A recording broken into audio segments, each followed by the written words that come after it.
देखिए, इस तरह के तो कई लोग जो हैं वो पाकिस्तान में ऑलरेडी पाए जाते हैं, सभी को मालूम है। कई जो है यूएस डेज़िग्नेटेड टेररिस्ट भी हैं और इनकी वीडियोज़ भी सोशल मीडिया पर वायरल होती रहती हैं, लेकिन अनफॉर्च्युनेटली जो गवर्नमेंट है उसकी तरफ से कोई एक्शन नहीं होता इनके अगेंस्ट। हुँ। अगर लिया जाए तो पता लगेगा कि हाँ, हम कोई इस तरह के टेररिस्ट जो हैं उन्हें सपोर्ट नहीं कर रहे हैं, उनको पकड़ रहे हैं, लेकिन ऐसा होता हुआ दिखाई नहीं देता और इससे यही लगता है कि ये लोग इन बातों को या तो इग्नोर कर देते हैं या फिर सबसे बड़ी बात ये है कि इनको ये टेररिस्ट मानते ही नहीं है।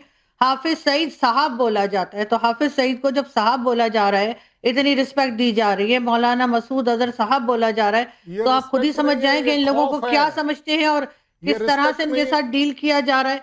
और दूसरा जो आपने अभी बात की अमेरिका वीज़े की, हुँ। तो बिल्कुल पाकिस्तानियों के लिए उन्होंने बैन किया है इमिग्रेशन वीज़ा और उसके ऊपर किसी किस्म का कोई स्टेटमेंट अभी तक गवर्नमेंट की तरफ से कोई ख़ास नहीं आया है। हालाँकि हमारी तो आजकल बड़ी ट्रम्प से दोस्ती यारी दिखाई जा रही है, लेकिन यहाँ पर ये एक एम्बैरेसिंग सिचुएशन बन चुकी है। इससे पहले गल्फ कंट्रीज़ ने भिखारी पकड़ के निकाले थे। अब अमेरिका ने कह दिया कि जी हम तो वीज़ा ही नहीं देंगे, नहीं, नहीं, जबकि इनको खबर तो तो लग ये रहा भी था कि है, वो जहाज़ खबर तो गया ये भी है। है आरजू कि यूएई और यूरोप में भी ऐसा ही बैन लगने जा रहा है। वहाँ पर भी तैयारी है।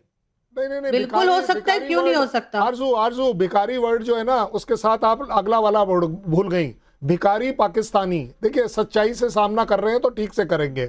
और जो आपने बोली ना कि ये नाम नहीं ले पाते हैं, ये खौफ है आपके यहाँ पर। है। ये चॉइस नहीं है। ये आपके यहाँ पर खौफ है कि आर्मी और टेररिज्म के खिलाफ इरशाद साहब नहीं बोल पाएंगे।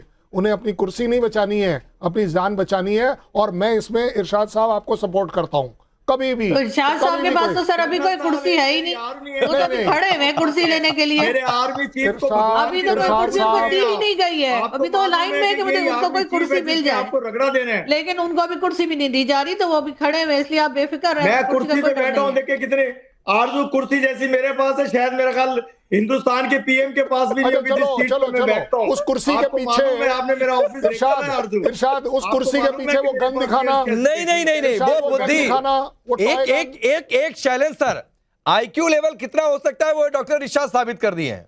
कुर्सी का मतलब क्या होता है? हर कुर्सी कुर्सी क्या मतलब बात क्या हालत है? कुर्सी का मतलब ये अरे होता है कि जाकर हर इरशाद कुर्सी होती इरशाद है। भाई, इसीलिए आपको इसीलिए आपको चुनाव के टिकट की जगह आपको बस का टिकट पकड़ा दिया जाता है। यही वजह है।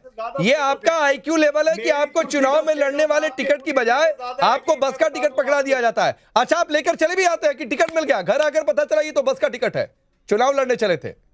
ये हालत हो जाती है। आप रोज बोलते हैं। दीपक वोरा मुझे सर, मैं मालूम आता है। हूं। दीपक वोरा सर, मालूम है कि मेरी कुर्सी दीपक वोरा सर, ये 4 आतंकियों का हमने नाम गिनाया। अच्छा, 2 बात है, इनके 75 देशों में एक पाकिस्तान भी है, भारत के करीब 6 पड़ोसी देश है, भारत नहीं है, जिनके इमिग्रेशन वीजा पर रोक लगी है। और उधर आईएमएफ ने अपग्रेड किया है भारत के ग्रोथ अपडेट को, फोरकास्ट किया है, जो फोरकास्ट था उसे अपग्रेड किया है और कहा है कि हम इसको बढ़ा रहे हैं 6.6%। पूरी दुनिया करीब 3.3% के हिसाब से ग्रोथ कर रही है और भारत 6.6, यानी करीब करीब दोगुना। तो एक बात तो तय है कि भारत दुनिया का ग्रोथ का आर्थिक इंजन है, ग्रोथ इंजन है, और पाकिस्तान दुनिया के लिए आतंक का इंजन है। बहुत बहुत धन्यवाद सर, जब भी आपके साथ होता हूँ बहुत अच्छा लगता है। इसको खामोश करा दीजिए इस आदमी को, इसके पास जहर उगलने के अलावा कुछ नहीं है। दुनिया का सबसे जहरीला सांप होता है इनलैंड टाइफन, ऑस्ट्रेलिया में पाया जाता है। पाकिस्तान में उससे भी ज्यादा जहरीला सांप है, आपके सामने बैठा हुआ है। Sir now let me tell you something, जो आपने अभी फिगर दिया ग्रोथ हमारी 6.6%, मैं आपको लेटेस्ट फिगर्स देता हूँ और सुनिएगा उसको, आप लोग जरा खामोश रहिएगा। लेटेस्ट फिगर हमारे हैं जस्ट ओवर 8%। सही, हमारे फिगर्स परसों, मैं तो इकोनॉमिस्ट हूँ, रिग्रेशन एनालिस्ट, ओवर 8% हमारी ग्रोथ होगी। आप देखेंगे कि वो रिवाइज किया जाएगा।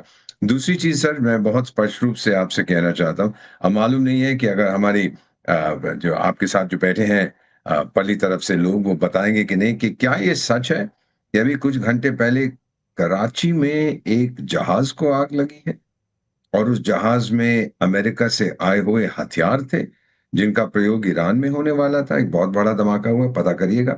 जो इस कुर्सी पे आप बैठे हैं उसकी देख लीजिएगा कहीं टांगे ना टूट जाए, ये पर आप पता करके हमें बताइएगा। कि मैं आपको कुछ नहीं कह रहा, ये अमेरिका से खबर आई है, खामोश हो जाइएगा, बिल्कुल खामोश हो जाइएगा, जिप लगा दीजिएगा यहाँ पर। ये अमेरिका से खबर आ रही है, आपसे नहीं आ रही है। झूठ तो आप बोलने में माहिर है। तीसरी चीज सर जो मैं बताना चाहता हूँ, कितने हैं इंटरनेशनली डेजिग्नेटेड टेररिस्ट, इस साहब को तो भूल जाइए।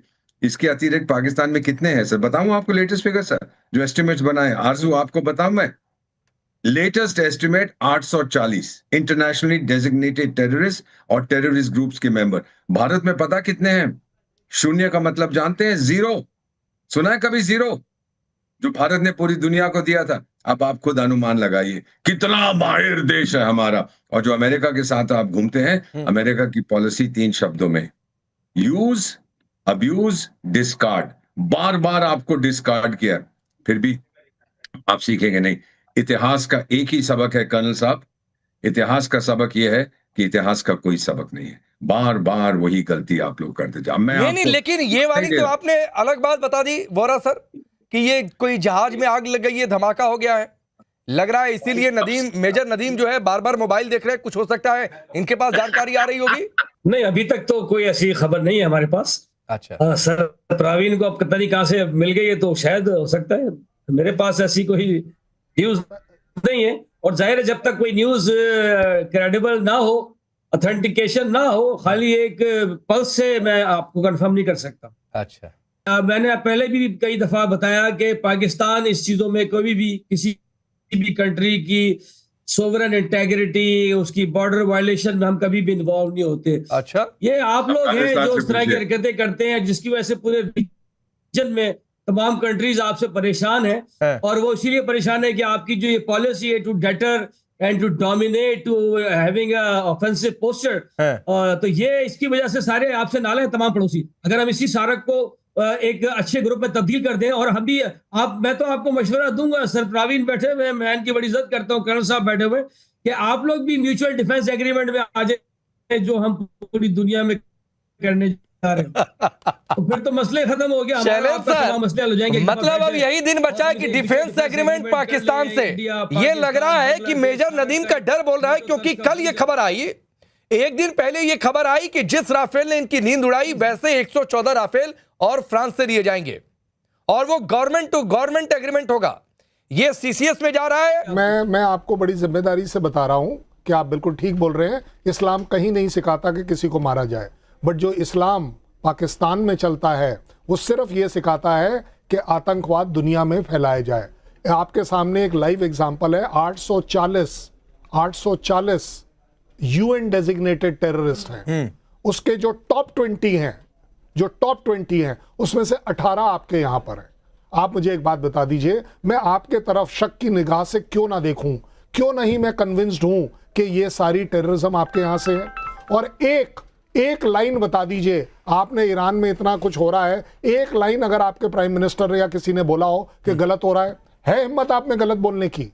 नहीं है आपके अंदर। इस समय जो आप तैयारी कर रहे हैं ना, दुनिया के लिए मानवता की जो बात हो रही है, वो आप ये तैयारी कर रहे हैं कि अमेरिका आपके यहाँ आएगा, आपके यहाँ से जो आपका लैंड बॉर्डर है उसको सील करेगा और वहां से ऑपरेट करेगा ईरान में, क्योंकि लॉजिस्टिक्स के लिए उसके पास वही सबसे अच्छी तरीका है। आप 20,000 सैनिक हमास में भेज रहे हैं, ये वही हमास के ऊपर भेज रहे हैं, उसे कंट्रोल करेंगे? नहीं, देखो इवैल्यूएट करके देखो ना, मैं मना नहीं कर रहा। Be patriotic, be patriotic, be patriotic, be actual patriotic के अच्छा क्रिटिक बनकर अपने देश के लिए क्या लिख कर दे रहे हैं, क्या लिख कर दे रहे हैं?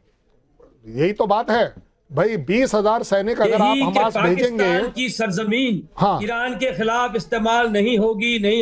तो 30,000 सैनिक क्या वहां पर अशार डालने के लिए भेज रखे हुए हैं बॉर्डर पे? आप एक बात बताओ, 30,000 सैनिकों का जो काफिला गया है वो क्या करने के लिए भेज रखा हुआ है? हमास को कौन सपोर्ट कर रहा है? गाजा में नहीं जाएंगे, नहीं जाएंगे, नहीं जाएंगे। अमेरिका ने कहा कि पहला सपोर्ट करने वाला गाजा पर पाकिस्तान है। बिल्कुल, हम वहां जाएंगे भी, लेकिन हम कभी भी हमास को डिसआर्म करने की किसी एक्टिविटी में तो आप जा किस ले रहे हैं? टाइम पास करने जा रहे हो? आप अपने लोगों के लिए तनख्वाह लेने जा रहे हो? अपनी गरीबी कम करने के लिए जा रहे हो? आप ही बताओ, क्या अपनी गरीबी कम करने के लिए जा रहे हो? सिर्फ तनख्वाह मिलेगी? अरे भाई, पीस का प्रोसेस यही है। वो आपको चाहिए कि आप उन्हें डिसआर्म करें। नहीं, ये तो मेजर नदीम, दो नाव की सवारी नहीं होती है। आज जो हम जाएंगे भी हथियार भी नहीं उठाएंगे। ये क्या महाभारत चल रहा है क्या? और खुद को भगवान कृष्ण समझ रखा है क्या? इंशाल्लाह, क्योंकि डेफिनेटली हमास को जो है हमास को रोकने जा रहे हैं या हमास से हथियार लेने जा रहे हैं, तो अमेरिका ने जिस तरह पैसे पहले पाकिस्तान को इस्तेमाल किया था वही इस वक्त भी कर रहे हैं, जैसे अफगानिस्तान के लिए किया था। तो आप ये सोच लें कि जब अमेरिका वहां से चला जाएगा तो हमास हमारा क्या हाल करेगा। यानी एक तरफ अफगानिस्तान, दूसरी तरफ हमास और उसके बाद ईरान से भी हम बिल्कुल एक तरह से अमेरिका का साथ दे देंगे अगर ईरान की बारी आई। तो तीनों तरफ से पिटने वाले हैं, लेकिन अकल जो है वो किसी तरीके से नहीं आ रही कि अपनी पॉलिसीज को ठीक कर लें और इस तरह से पाकिस्तान को इस्तेमाल होने ना दें। लेकिन जाहिर है जब डॉलर आता है तो आपको आरजू ने पता है ना कि बिल्कुल हमारे सही कहा दिमाग कि काम करना छोड़ अमेरिका देते हैं। यूज करता है। हाँ। हमें भी पता है कि अमेरिका यूज करता है। अमेरिका की अपनी एक पॉलिसी है और यही तमाम कंट्रीज की पॉलिसी होती है। लेकिन हम इंशाअल्लाह ताला कभी भी अगेंस्ट आर इस्लामी ब्रदर्स या इंसानी भाईचारा उसके अगेंस्ट हम कभी भी नहीं तो सर वो जाएंगे। भाईचारा चाहे वो इंडिया के अफगानिस्तान अंदर के टाइम हिंदू कहाँ चला हो, गया चाहे था? वो हिंदू भी हमारे भाई हैं। जब 20 साल हम अफगानिस्तान के साथ जरूर हम खिलाफ कर रहे थे तब वो पाकिस्तान भाईचारा के कहाँ अगेंस्ट था? वेपन उठाते हैं। हमारे अगेंस्ट कोई भी वेपन उठाएगा वी विल फाइट। बट हमारे सब भाई, ये कहना ये गलत बात है कि जी हिंदू जो है हम हमारे, मैंने आज कह दिया आपको, पूरे चैनल के सामने बोल रहा हूँ, पूरे इंडिया में बोल रहा हूँ कि हिंदू हमारे भाई। मेरा सबसे जिगरी दोस्त कपिल है, उसका नाम, वो हिंदू है। आप मुझे बताइए, आज मैं आपको बता रहा हूँ। तो जाकर जो जहर बोते हो मेजर नदीम, जो जहर बोया जाता है आपके मुल्क में और जो अबू मूसा धमकी दे रहा है ऐसा नहीं कि है, हिंदुओं की गर्दन काट देंगे, ऐसा नहीं है, हिंदुओं की गर्दन काट देंगे, ये आप मैसेज पास करवा रहे हो। हमारी पहलगाम में जो आतंकी भेजे उनको ये पाठ पढ़ाकर भेजा, उनको ये पाठ पढ़ाकर भेजा कि धर्म पूछना, कलमा पढ़ने के लिए कहना, और जो ना पढ़े उसे गोली मार देना। देखिए ये किसने जहर भर के भेजा था? देखिए आपके मुल्क में ये कहा जाता है कि मदरसे में पढ़ने वाले बच्चे सेकंड लाइन ऑफ डिफेंस है।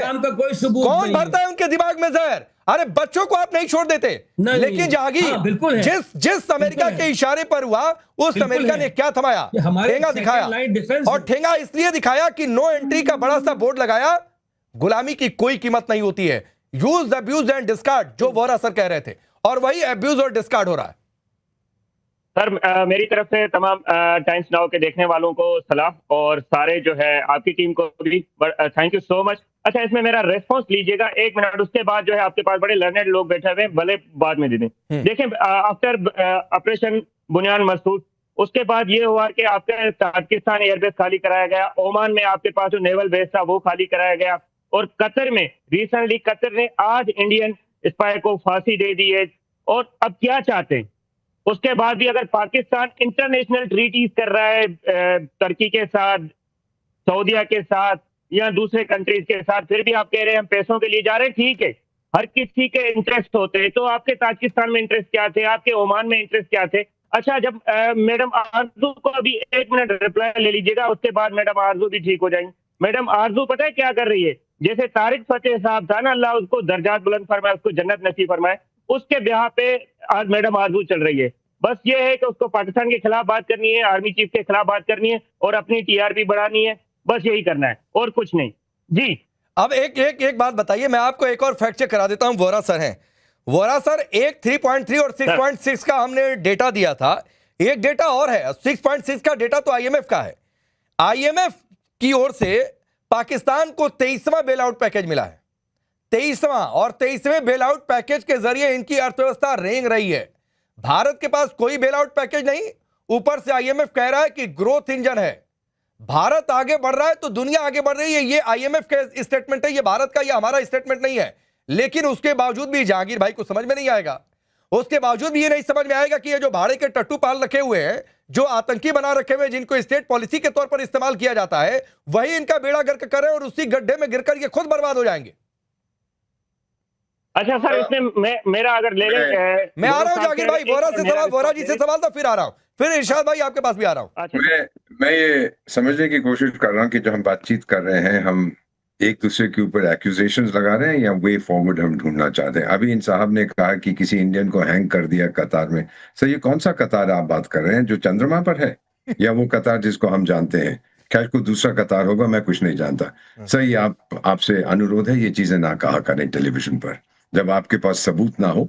तो एक कहावत है अंग्रेजी में सर, मुंह बंद रखें ताकि लोग आपको बेवकूफ समझे, मुंह खोलोगे तो कंफर्म कर देंगे आप कि मैं बेवकूफ। तो अच्छा रहता है टू कीप क्वाइट जिन चीजों के बारे में आप नहीं जानते। मैं सलाह दे रहा हूँ, 74 साल की मेरी उम्र है, 52 साल मुझे कूटनीति में हो गए हैं। अब मेरा जो आपसे पूछना है वो ये है सर, ये जो आरोप आप लगाते हैं, आप मीडिया पे लगा रहे हैं, पूरी दुनिया के सामने ये जाएगी। कोई आपके पास एविडेंस है टू बैक दीज अप? जहां तक आतंक का सवाल है, मैं नहीं कह रहा सर, संयुक्त राष्ट्र संघ जब डेजिग्नेट करता है टेररिस्ट को, आधार पर डेजिग्नेट करता है, इंफॉर्मेशन मांगते हैं। एक कमेटी है, मैं मेंबर रहा हूं उसका सर, उस कमेटी के अंदर हम पूरी एविडेंस मांगते हैं किसी को इंटरनेशनल टेररिस्ट डेजिग्नेट करने से पहले, तभी किया जाता है सर। तो ये क्यों है कि सबसे ज्यादा किसी देश दुनिया में ले लीजिए, उससे ज्यादा आपके पास है। और फिर अभी आपने, किसी ने कहा कि हम अपने इस्लामिक भाइयों पर हमला नहीं करते। सर, एग्जैक्टली 2 years ago, 2 साल, जनवरी 24, वहां से मिसाइलें चल रही थी, ईरान से आपकी तरफ से मिसाइलें चल रही थी, और आप ही के उस समय के चीफ ने कहा था अगर ईरान ऐसा करेगा हम उन्हें बर्बाद कर देंगे। ये इस्लाम नहीं है सर? ईरान क्या क्रिश्चियन देश है सर? मैंने तो सोचा था वो तो मुस्लिम देश है। शायद मैं गलत था सर, आप मुझे बताएं। मिसाइलें फेंकी थी आपने कि नहीं सर? उन्होंने वापस दिया था नहीं? अच्छा, जैश अल-अदल का आरोप लगाया, बलूच लिबरेशन आर्मी का दूसरी तरफ से आरोप लगा था। ये हुआ कि नहीं सर? दोनों तो मुस्लिम देश है ना सर। जो आप बड़ी बड़ी बातें करते हैं इस्लामिक यूनिटी की, कहां गया वो सर? मैं आपसे पूछ रहा हूं सर, एजुकेट मी सर, क्या मैंने गलत सुना था? क्या मेरे पास गलत खबर आई थी? जब मैं वहां गया था, जिस देश की हम बात कर रहे हैं, वो दिखाया था हमको कहां का नुकसान हुआ था। वो गलत था सब।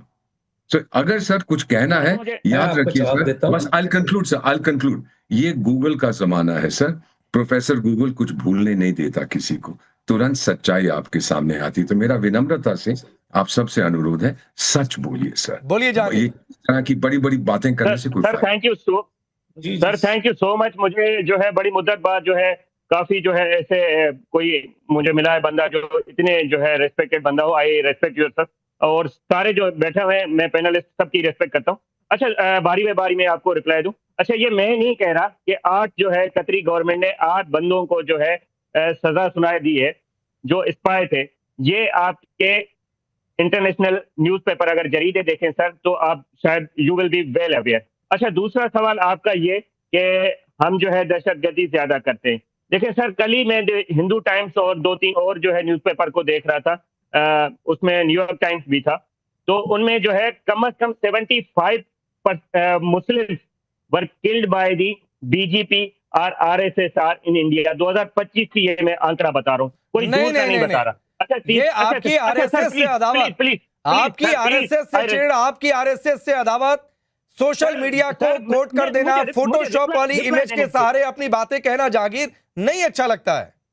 ना तो आपके पास वैलिड सोर्स होता है, ना आपके वजीर आजम के पास वैलिड सोर्स होता है, ना आपके डिफेंस मिनिस्टर के पास वैलिड सोर्स होता है। और जहांगीर, आप सुनिए, आप कह रहे हैं कि स्टेट पॉलिसी के तौर पर नहीं इस्तेमाल कर सकते हैं। दुनिया में शायद इकलौता पाकिस्तान ऐसा मुल्क है जिसके 2-2 वजीर आजम और डिफेंस मिनिस्टर ये कह चुके हैं कि हां, हमने आतंकियों को ट्रेंड किया, हां, हमने अमेरिका के कहने पर यह डर्टी काम किया। दुनिया में इकलौता शायद ऐसा मुल्क है, दुनिया में इकलौता ऐसा मुल्क है जहां डेजिग्नेटेड टेररिस्ट खुलेआम घूमते हैं। जो मैंने 4 नाम गिनाए, ये 4 नाम में से 2 डेजिग्नेटेड टेररिस्ट हैं, एक यूएन, एक यूएस बाई डेजिग्नेटेड टेररिस्ट है। और यही वजह है जहांगीर, यही वजह है कि जब 75 देशों की एंट्री बंद की गई तो उसमें पाकिस्तान भी न था, इसलिए कि दुनिया जानती है, ठीक है आज आपको इस्तेमाल करें तो दुनिया, लेकिन अमेरिका जानता है कि पाकिस्तान की जड़ में क्या है, पाकिस्तान क्या कर सकता है, वहां आतंक की नर्सरी चलती है। मैं एक चीज और बोल दूं, आपके यहां अभी भी जो हमारे आर्मी डे हमने सेलिब्रेट किया, उस पर हमारे आर्मी चीफ ने कहा कि 8 आतंकी कैंप हैं आपके यहां और उन सभी आतंकी कैंपों पर नजर है। इसीलिए मैं बार बार कह रहा हूं कि इन सपोलों को बिल में दबा कर रखिए, वरना वो 8 आतंकी कैंप अगली बार टारगेट पर होंगे और किस रास्ते से होंगे आप अंदाजा नहीं लगा पाएंगे। बिल्कुल इसी बात को मैं कहूं, उसी आर्मी चीफ ने उसी दिन ये भी स्टेटमेंट दिया था कि हमारे सारे जो है सारे असेट्स पाकिस्तान के निशाने पे थे। और दूसरा ये कि राफेल की जहां पे आपने बात की, तो उसका ये है गलत आपके पास जहांगीर गलत कोट जो है जनरेशन का, जहांगीर गलत कोट। ये नहीं कहा गया था कि एसेट पाकिस्तान के टारगेट पर थे, ये कहा गया था कि पाकिस्तान को जानकारी मिल रही थी। और ये तो हमने कहा है कि चीन ने जानकारियां दी है आपको सैटेलाइट के जरिए, तो ये टारगेट पर होना नहीं होता है। हुआ क्या कि मूवमेंट देखकर आप डरे और इसलिए जो है वहां पर सरेंडर की बातचीत सामने आई थी। खैर छोड़ दीजिए, मैं पुरानी डिबेट नहीं करना चाहता हूं। अच्छा, लेकिन सवाल यह है डॉक्टर रिशाद, सवाल यह है डॉक्टर रिशाद, सवाल यह है 23वें बेल आउट पैकेज पर आपकी अर्थव्यवस्था चल रही है, भारत दुनिया का ग्रोथ इंजन है, आईएमएफ ने रिसेंट स्टेटमेंट में कहा है 2 दिन पहले। तो भाई 4 सपोलों को अंदर रखो भाई, मैं आपके लिए फ्री एडवाइस दे रहा हूं। ये मूसा कश्मीरी आपके मुल्क से बढ़कर नहीं हो सकते, इनको अंदर रखो, नहीं अंदर रखोगे तो फिर होगा, फिर ये बेल आउट पैकेज मिलना बंद हो जाएगा। पांडे जी, मैं ये अर्ज करूंगा, देखें कि आप चंद उलमा को और चंद दहशतगर्दों का नाम ले लेकर के पाकिस्तान को बदनाम करते हैं। अगर पूरी दुनिया में देखा जाए तो सबसे बड़ा आतंकी इस वक्त हिंदुस्तान का वजीर आजम है, जिसने आतंक फैलाया हुआ है कनाडा में, जिसने मकबूजा कश्मीर में, जिसने ईरान में, जिसने अफगानिस्तान में अरबों डॉलर की इन्वेस्टमेंट की।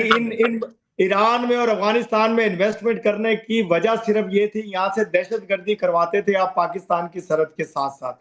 देखिए, अब वो वक्त है कि अभी भी होश के नाखून आपने ना लिए, जलील तो ख्वार। फिर वही बात है, मैं आपसे एक आखिरी कमेंट बोरा सर, नहीं होता है। मैंने 4 आतंकियों के नाम गिनाए बोरा सर, इन्होंने मुनीर से उसकी तुलना कर दी। अच्छा, कोई जवाब नहीं मिला कि बेल आउट पैकेज मिलना भी बंद हो जाएगा, तो आकर हमारे वजीर आजम पर उल्टा सीधा बोल रहे।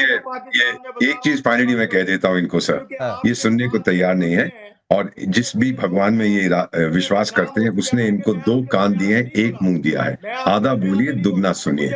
यही आप लोगों की कमजोरी है कि आप सुनते नहीं हैं। आप इतने इन्वॉल्व हैं अपने अंदर कि आप दूसरे की बात नहीं सुनते। सर, सीख जाइए और फाइनली थोड़ा इंट्रोस्पेक्शन करिए। आपका देश कहाँ फंसा हुआ है। आप ह्यूमन डेवलपमेंट इंडेक्स देखिए, आप ग्रोथ रेट देखिए, आप पॉवर्टी इंडेक्स देखिए, आप पर कैपिटा देखिए, भारत से बहुत पीछे हैं। क्या गलती कर दी आप लोगों ने?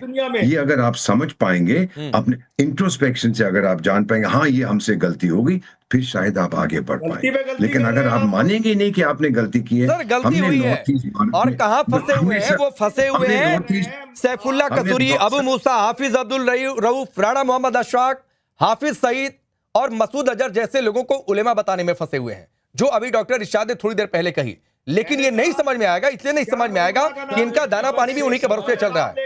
आईएसआई की पॉलिसी वही है, वो कभी अपने मुल्क के बारे में नहीं सोचते। तो चलिए ठीक है सर, आप नहीं इरशाद भाई, ठीक है, आप अपने मुल्क के लोगों को चूरन बेचते रहिए, आप इनके भरोसे टिके रहिए। किसी दिन फिर होगा, ब्रह्मोस जाएगी, फिर ये 8वां आतंकी कैंप जो अभी चल रहे हैं वो बर्बाद हो जाएंगे। ऐसे 2-4 और धमकी दिलवाइए, और गलती से खुदा न खास्ता कुछ हो गया तो फिर, अभी तो थोड़ी देर पहले बोरा सर ने कहा ना कि एक जहाज उड़ा है, क्या हुआ नहीं हुआ, किसका वेपन था, ऐसे पता नहीं कितने जहाज उड़ेंगे, तो इंतजार करिए। For more of such videos, do like, share and subscribe to ET Now Swadesh.